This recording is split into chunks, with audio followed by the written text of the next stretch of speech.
Captain Hut, Nick Hines, the Sarge reporting to duty here on My Racehorse Live. It's great to be back. It seems like it's been so long on this wonderful Friday. I hope every one of you out there in My Racehorse land are doing well, staying healthy, and, of course, staying safe. And we've got a great show for you today. And first and foremost, I want to wish Power Up Painter the best of luck, by the way, coming up here within the hour out there at Belmont. Some friendly scratches.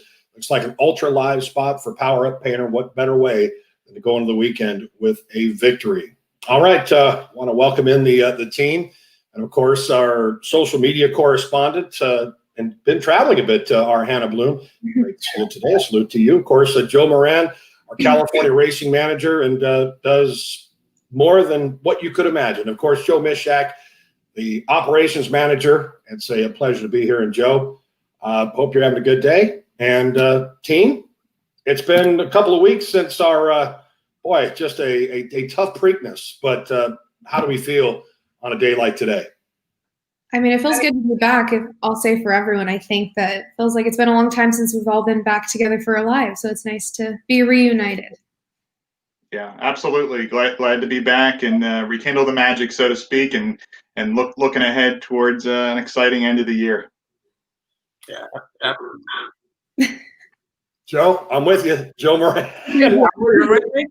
That's kind of how we feel. It's like at this stage of the game, we have to kind of get that second, third win and push toward a Breeders' Cup Championship weekend. And we've got a wonderful show set up for you today, which includes a special guest.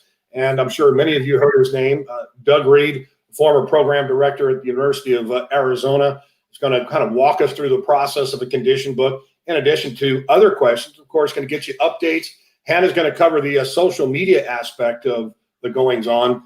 But, again, with some updates recently, as we had alluded to on our previous programming with Street Band and Lazy Daisy, let's get right into it.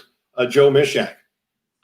Yeah, as we get to the end of the year, one of the exciting parts about getting into the fall, obviously, is the yearling sales that we completed last September, and now we're getting into kind of the breeding stock season, and obviously for us, highlighted by Street Band. Obviously, as we talked in previous shows, disappointed to obviously see her, racing career come to an end this summer, but obviously she moves on to her next phase of her career and being entered into the Fasig-Tipton sale. So we're super excited to see this wonderful filly, move on to the next chapter of her career, and Lazy Daisy as well, as she transitions into that next phase.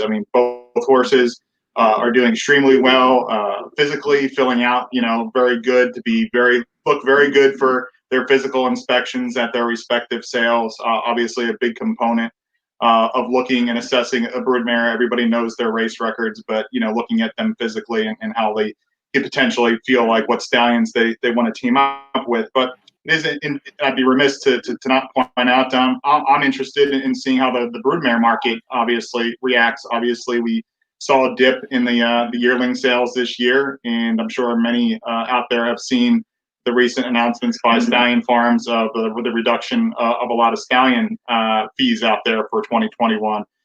So unfortunately, probably expect a little bit to carry over into the broodmare market would make natural sense. But you have the right horse and the right buyer, and you get rewarded nonetheless. So it'll just be interesting to see those trends, how they shape out. And I'm sure we can touch. We'll have an opportunity to touch on this as we go into some upcoming shows. But in regards to how do you assess value as far as what a reserve would be set at? But we can touch on that in later programming. Remind us of the date of the Fasig-Tipton sale and how many horses are estimated for that particular sale. Yeah, it's November 8th, so it's the day, I believe, Sunday after the Breeders' Cup, if not the Monday.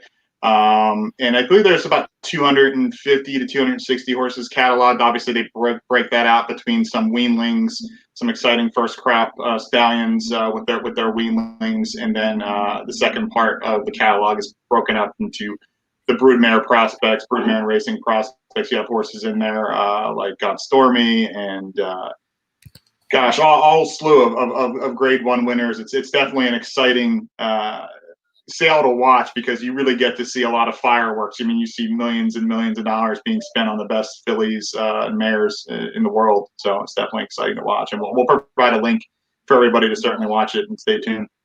That's Yeah, no definitely doubt. It'll be interesting to see how the journey will continue with both Street Band and Lazy Daisy. And again, obviously through our partnership here, we'll keep the partners informed. And I would hope that during a show, perhaps going forward prior to that big dance, the first week of November. November looked just a crazy month and a good one, not only because of the fact that we're dealing with a presidential election, but obviously with our Breeders' Cup Championships. And that's going to take me on to the next step. And I know that, Hannah, you've been a deep component with the Breeders' Cup shows, the talk shows, week in and week out with the cocktail hour. And I know that Brittany Urton is a very close friend of yours. So hopefully with our MyRacehorse team, we can somehow segue into that. And speaking of segue, Authentic.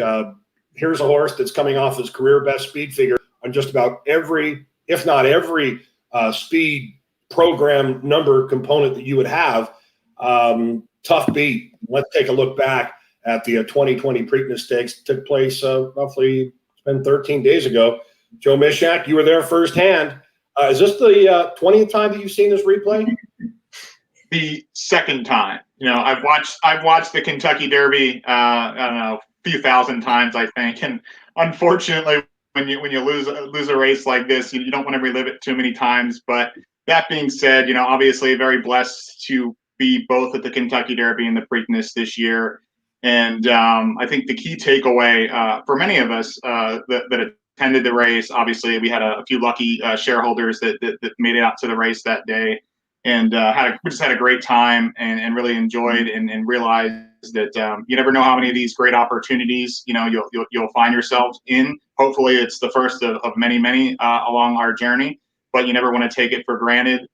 So the first thing I think that, you realize that you didn't win the race, but for me, it was about 10 seconds of that, oh man, we didn't win, but hey, then I looked up at the time and I saw, as I said, oh my gosh, 153, that has to be the fastest Preakness ever.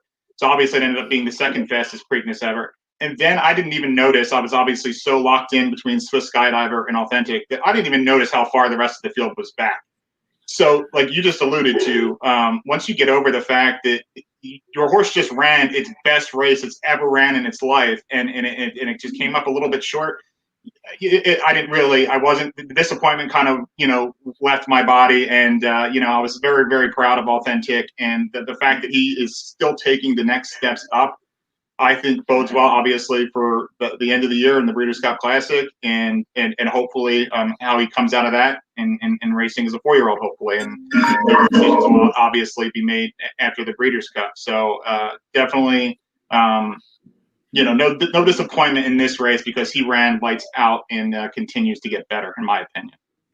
Yeah, I think that it's interesting as we parallel sheets, for example. I've obviously been a Ragusan proponent myself of that particular sheet.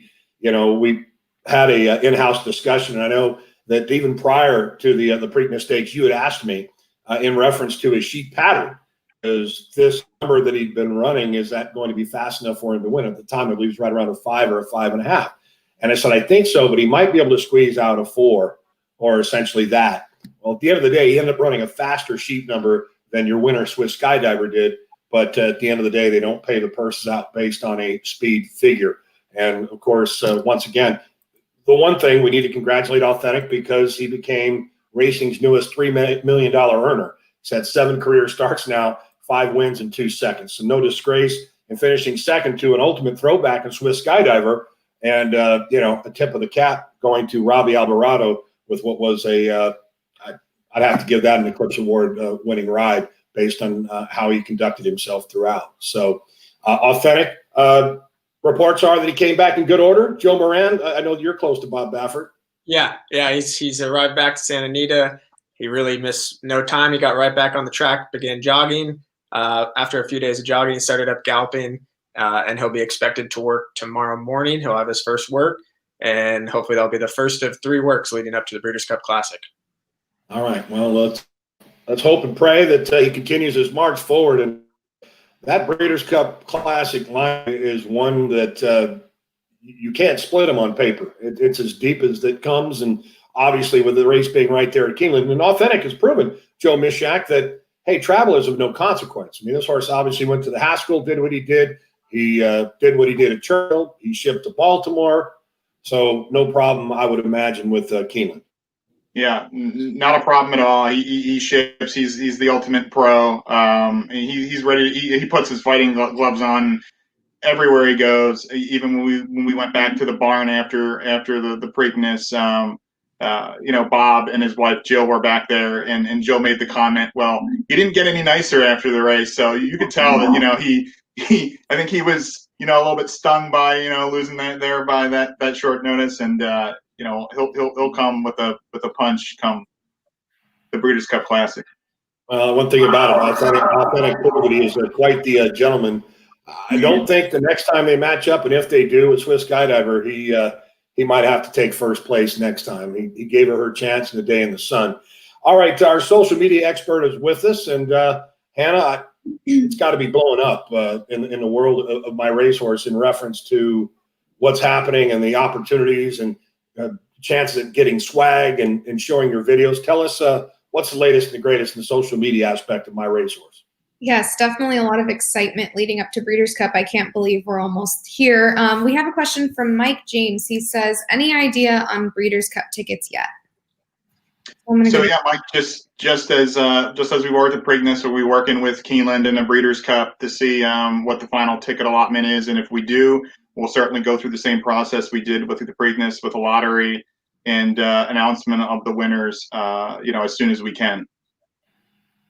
Exciting. I think everyone's counting down those days. And we also have a question from Rich Orange. What is the timeline for Mo's return? Yeah, Rich. So Nick Hines and I talked with Silver Springs earlier this week, and he's obviously progressing. But anything with the 2-year-old, and when you're dealing with the type of issue that Mo is, we want to be ultra conservative. So we're still looking at some additional turnout time, probably 45 to 60 days, and then once they get back into their trainer's program, most trainers will tell you once a horse like this comes back after a layoff like that, they typically like about another 90 days before they get back into race ready shape. So we're looking at mid February time frame, early March probably. And if it comes back sooner, great. But when a 2-year-old is telling you to listen and give them the appropriate time, we want to be cognizant of that. Yeah, definitely. I think that was, a good answer. And we had plenty of questions about membership. And then also a heads up about Breeders' Cup. Stay tuned for so many cool games and just graphics leading up to Breeders' Cup. We're all super excited. So that'll be coming out shortly from our social team. So I think that's it for questions for right now, but keep sending them in. All right. And do remember, folks, this is purely an interactive process and a growth process in a sense that no question is a bad question. So feel free during these shows at My Racehorse Live. And of course, you know how to get in contact with either Joe Mishak or Joe Moran if you have any more crucial questions in regards to horses and their comebacks. As routinely we are doing diagnostics on horses to, be sure that we're putting the horse first and doing whatever it takes, of course, to give them that time to rest and recover while getting them back to the road to the winner's circle. All right. Well, as I had mentioned to begin the show, I think it's a good time to bring in our special guest, Doug Reed, former University of Arizona racetrack program director. And Doug has held numerous positions in the racing industry prior to his time in Arizona. We want to tap into his knowledge as a former racing secretary. Doug, we've never met personally, or perhaps we have. A salute to you, sir, and welcome to My Racehorse Live. Well, Nick, good to meet you, and Joe, good to see you again. And first, before we start, let me say congratulations to My Racehorse and the entire team. You guys, in a short period of time, have had a lot of success, and I wish you continued success. I appreciate it, Doug, and good to see you. And for those that don't know, one of Doug's prior roles was being my boss when I was his graduate assistant at the University of Arizona. So that's right. Doug and I spent a lot of time working on a lot of projects, specifically talking about horse racing partnerships and ownership. So a big credit to Doug in being my mentor until prior to me joining MyRacehorse a few years ago. So thanks, Doug. I'm excited to have you on the show. Well, I think, Joe, you probably did a lot of surveys and did a lot of learning about the syndicates and other forms of racehorse ownership. So you're well tuned for your job. Well, Doug, again, knowing Joe for the time that I have, you've done a commendable job. And obviously, I guess if I were to rewrite the book on college education, I eventually got my degree at Cal Poly Pomona in agricultural business. But if I had to rewrite the book on knowledge and wealth, I would have maybe retracked my course to the University of Arizona. So we'll bear down, if you will, for the show. There's obviously questions out there and in the industry. And obviously, when you're developing a kinship with partners and such, there's a rhyme and reason to the product of what you see and what shows up on races. And obviously, the condition book is key. And for those that don't know what a condition book, what actually is a condition book, and how does a racing secretary put that condition book together? Perfect. I like to, not to be irreverent, but I call it the Bible of the backstretch. But an easier way to describe it to people is it's a menu of races for each day, race day. And there you go. There's a picture of one. Perfect. There's a day of October 9th, and Santa Anita's, that's their menu for races that they're offering that day. And the horsemen, choose the race they think is best suited for their horse. And obviously the racing secretary's job is to not only help the horsemen find races, but the racing secretary also has to be concerned about the betting patrons and the fans. And so they try to put together the best racing card they can, keeping both of those stakeholders in mind. Putting it together is I'll make it simple kind of in a sense. First of all, you got to know what kind of horses you're going to be riding races for. So I've written races at Oaklawn and Arlington and some high-end tracks like that.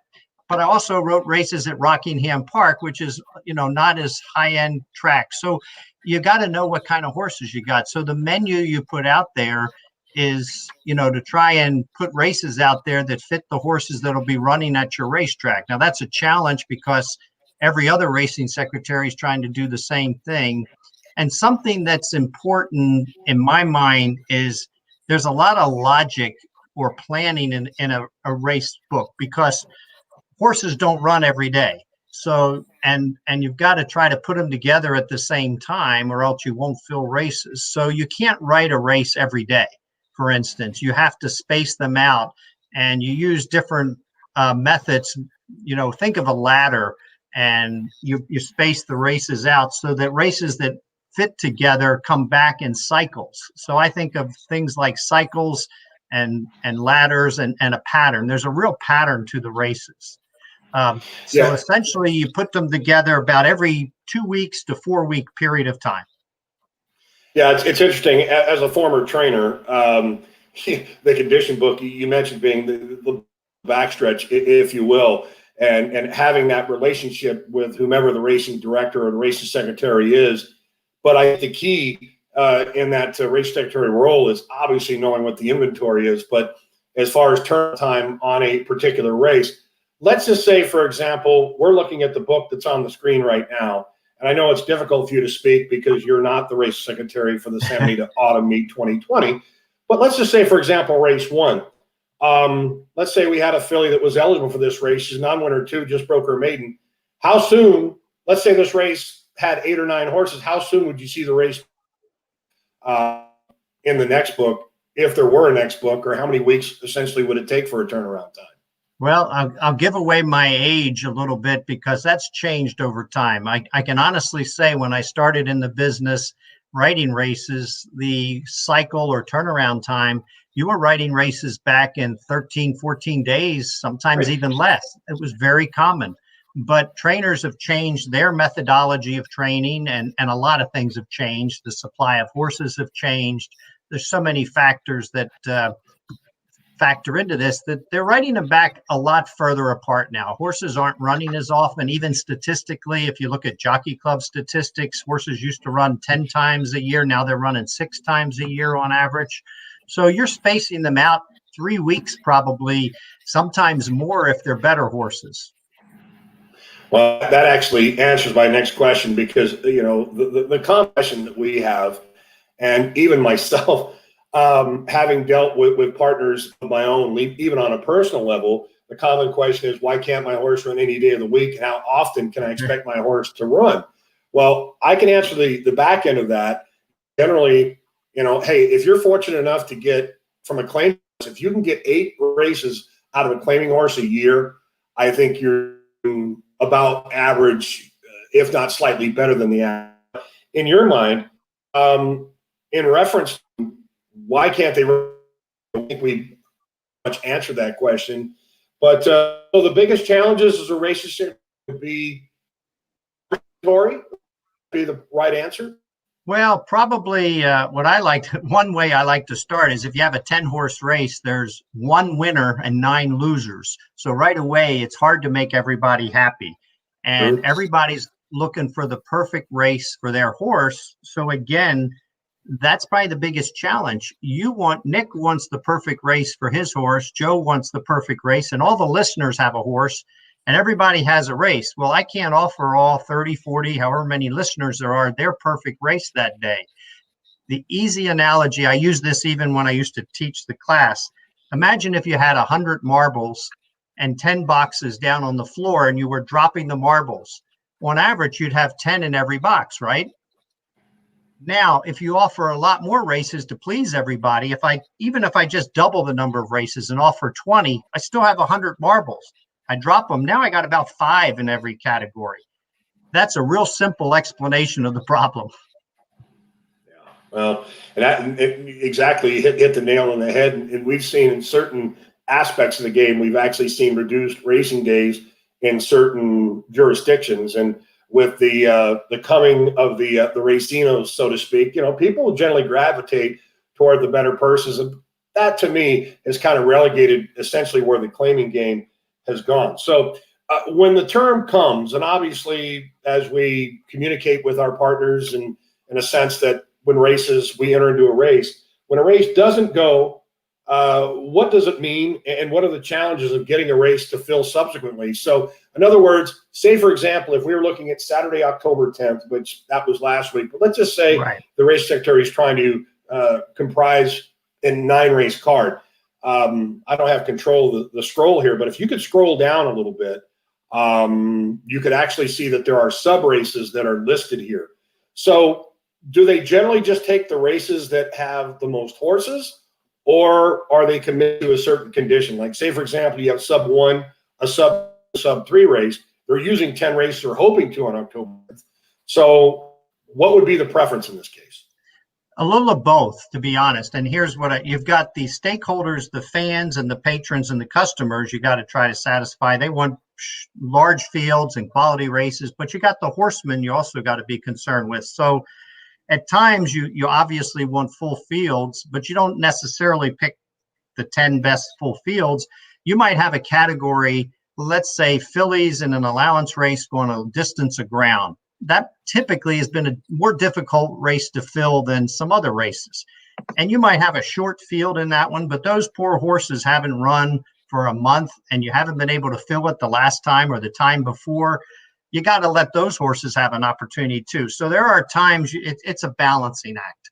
You know, you might use a shorter field because those horses need the opportunity. But at the same time, you've got other horses that want to run. A lot of times now, you have trouble putting out 9 or 10 races a day, so you put out extras. And if a race only gets 5 today, you might bring it back the next day and try to get 1 or 2 more so you can help the horsemen, but you can also help yourself and fill another race.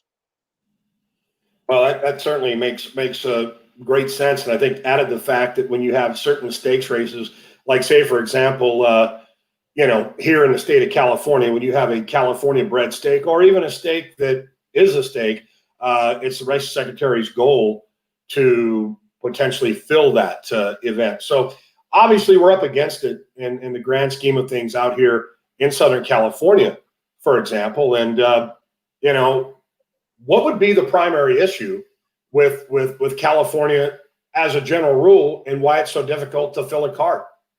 Well, I'm not sure that I'm an expert on California racing, but I can speak in generalities. You know, it's difficult because you have the supply of horses is going down. The trend is no doubt downward. The race days hasn't gone down as much. The race days have gone down, but not percentage-wise the same amount. You also have the obvious conflict of stakeholders' interest. I want to put out full fields and good races for the customer, but if you're an owner, I understand I want my horse to run when he's ready, when he's fit, and in the best race and the shortest field, because that's in my economic interest. So you have kind of conflicting economic interests too.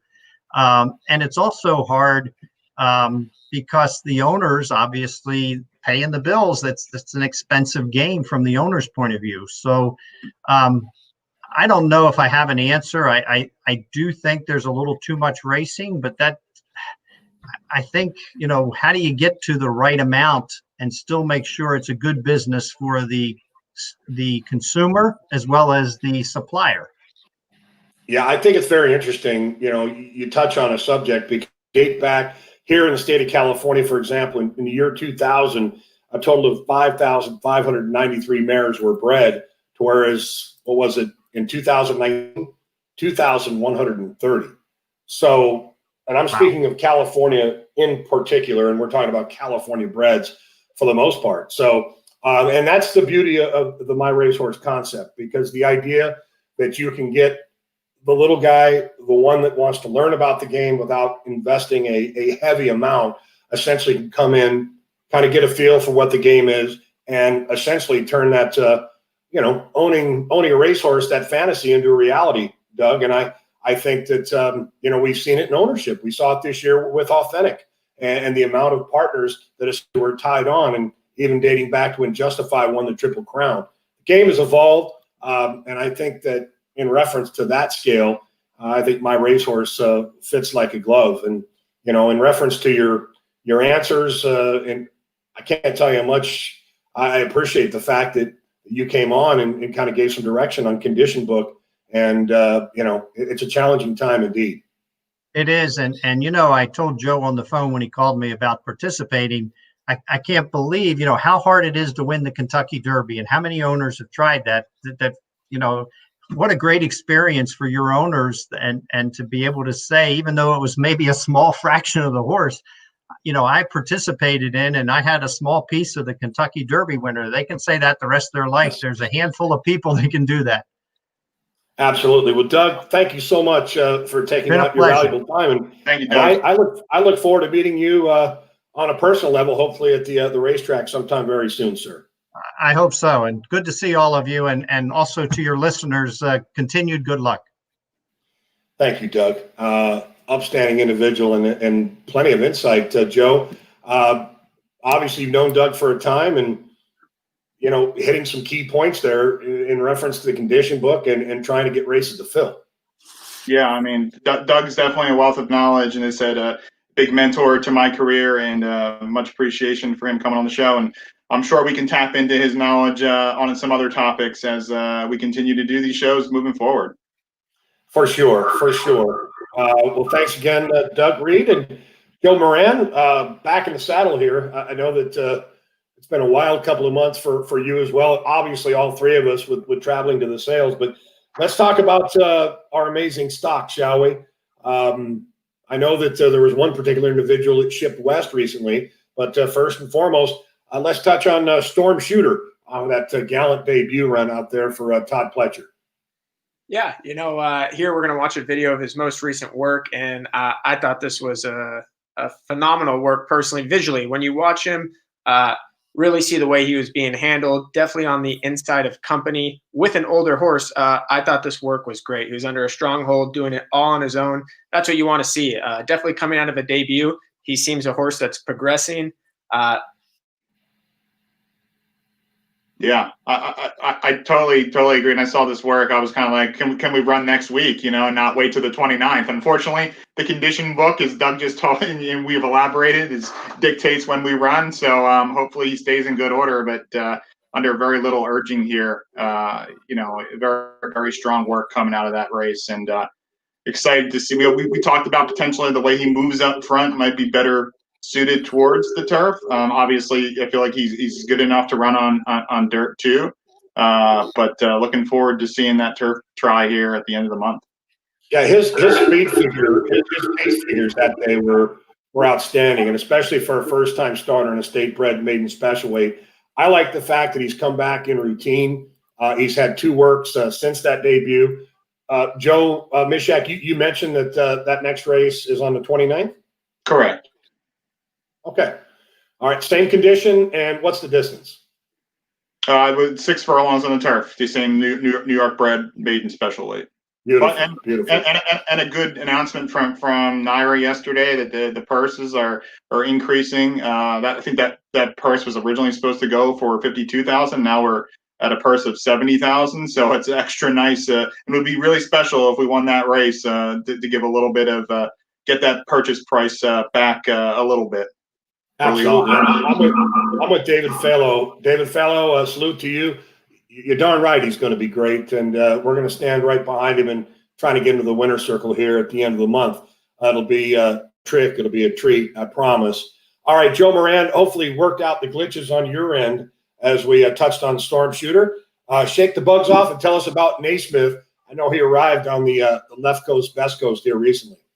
Well, hopefully you can hear this one fully through, but he arrived yesterday morning, right about 7:30 a.m. This was him freshly getting off the van. This morning, Gary Mandela sent me a text saying he's acclimated great. He's just doing everything well, and he looks, tremendous in this photo. Kevin Ottemeyer did a great job with him. Today was his first day galloping at Santa Anita, so progressing right along. I'll be at Santa Anita tomorrow to get to see him in action and get some videos and photos of him on track, but everything moving right along with him. All right, great to see that he arrived safely and soundly. And I believe it's supposed to cool off a little bit here in Southern California, so he'll get the fall feel of what he had out there in Lexington. And nice work there for Silver Springs stud, Kevin Oltemeyer, and my good friend Matt Bowling. Salute to you, gentlemen. Carpe Venum, Joe Moran. I understand that she went into the entry box this morning. How is she lately? Yeah, she's doing good. So originally, she was actually going to work on the turf on Tuesday at Keeneland. Unfortunately, we did have a little overnight rain on Monday, and they've restricted the amount of turf workers due to the upcoming Breeders' Cup. So we had to scratch that plan. We found her some company yesterday. She worked on the dirt 5/8 and 101 and 3. We kind of know she's never been the most forward going on the dirt in her works, but assistant Josh Flores says, she was steady, galloped out well like she usually does. So we entered today for the 2 other than allowance race against Olders. She drew post 7 in an 8-horse field and acquires the leading rider at Keeneland, Tyler Gaffleone. I like it. I like the fact that she's drawn effectively there as well. So definitely look for a step up. Appreciate the update on Carpe Venum. She is one of my favorites. I've always she's got a sweet personality, and she deserves to get back into the circle. Lane Way for Team Mandela. How is he? Yep. So doing good. He had his first work back out of his second place performance in that allowance race. He worked 51 flat. Team Mandela wanted an easy work. It ended up being a little easier than they ideally wanted, but overall they said he's doing great. And the plan for him is to point to the Let It Ride Stakes on November 1st at Del Mar. So we're excited about that. It's a restricted stake race for 3-year-olds. It's non-graded, going a flat mile on the turf. So we're excited to see that. Yeah, that'll be a nice spot for him, coming off of that nice entry level allowance. So the stakes event is a straight 3-year-old, correct? Correct. Nice. I love that. Yeah. The fact that, it's difficult, as you kind of work your way toward the end of the year to find these straight 3-year-old races. Obviously, the Twilight Derby taking place this weekend, but that Let It Ride should be a nice spot for him to kind of back up and get out of having to face older horses. Absolutely. All right. Well, last but certainly not least, the A-Team, Authentic. You mentioned a few moments ago that his plan and schedule is to actually breeze tomorrow. Reports have been positive since the Preakness, I hear. Yeah, very positive.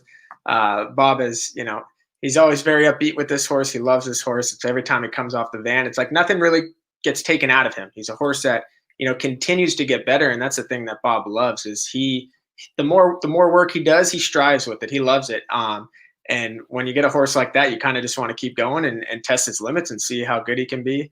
We get that $1 million bonus, hopefully, from the Haskell Derby to the Breeders' Cup Classic. So that's always something to highlight on. But he's doing great. We'll see how he trains up to the Classic. But physically, mentally, Bob is extremely pleased with him right now.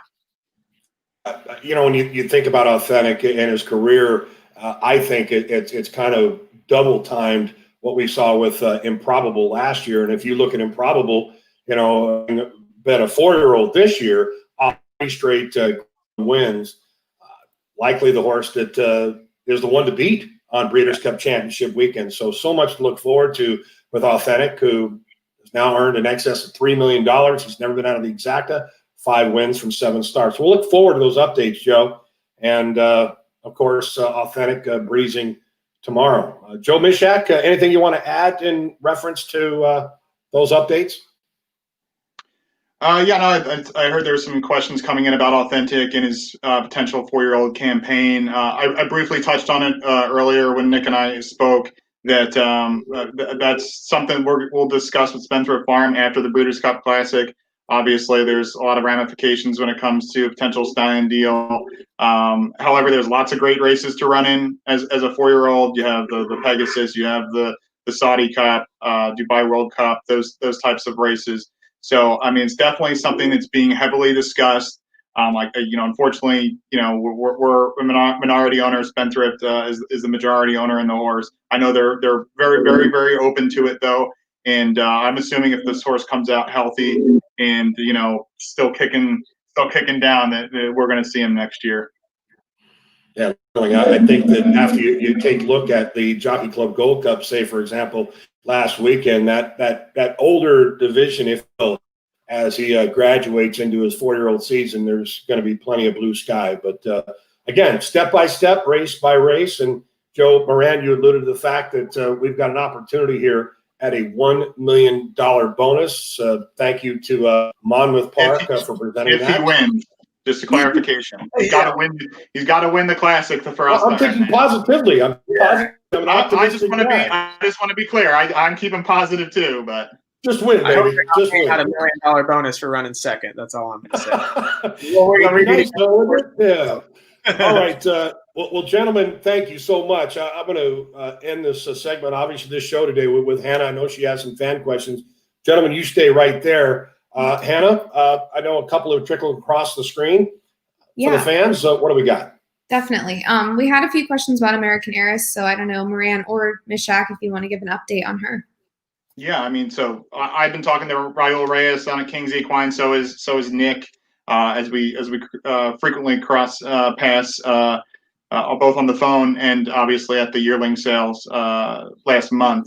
And we just sent an update out. She's just finished her final waves of treatment, and she'll get a little bit more time to recuperate and get back to the track. The last time I spoke to Raul was about a week ago, so I don't know if Nick has any updates after that, but obviously it's been a challenging road, as any as a lot of 2-year-olds will give you. We have a lot of 2-year-olds that fire right off the bat, and then they have a little bit of a setback. So any 2-year-old, you really need to have patience, because whether it's a shin or a tibia or whatever the case is, there's just whether you're with MyRacehorse or whether you're with other ownership groups, I can attest to both of those, and I'm sure a lot of other people could too.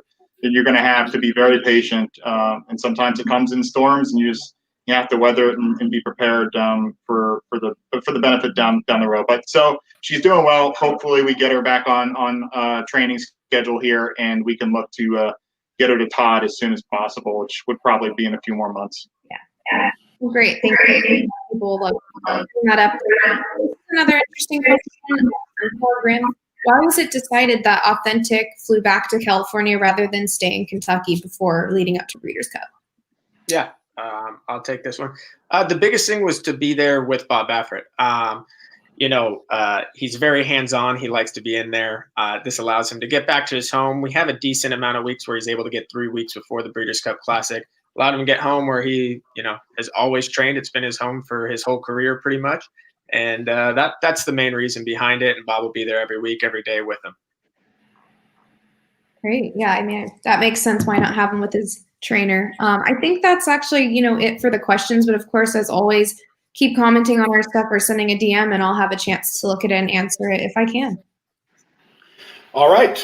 Well, it sounds like today's show is a wrap. I want to remind you, they just concluded the 5th race out at Belmont Park, and reminder that it's a power-up painter in race number 6. Joe Moran, thoughts? We know the race was taken off the turf. How do you feel about his chances today? Yeah, he's a horse that always tries regardless of the surface. So I think, when it gets this sloppy, I just looked at the screen right before we hopped on the show. It looked pretty wet out there. So you never know when it's that sloppy, how a horse is truly going to take to the track and how it's planned. But he's a horse that always shows up. And I think he's going to put his effort out there, regardless of trip and things like that. That's kind of what gets decided when the gate opens. But I think he's going to be out there, put in effort, and he's definitely got a chance in that spot. All right. Well, ladies and gentlemen, Hannah, safe travels your way back here to California. And I'm sorry the Dodgers didn't play out as they could have last night, but it's not over. No. I've seen stranger things happen. And, again, go blue, get them. And Shaq, Joe Moran, appreciate all of the input, and hopefully we can get back into rhythm here with our My Racehorse live shows. But above all, I want to thank each and every one of you out there in Racehorse land for tuning in, being part of the program. As we like to say, there is no you and no us without us together. And as we march on to hopefully our champion weekend, we'll continue and hopefully coming back with these My Racehorse live on a routine basis. So enjoy your weekend. Go power up, painter. And until next time, we'll see you in the winner's circle. Good weekend.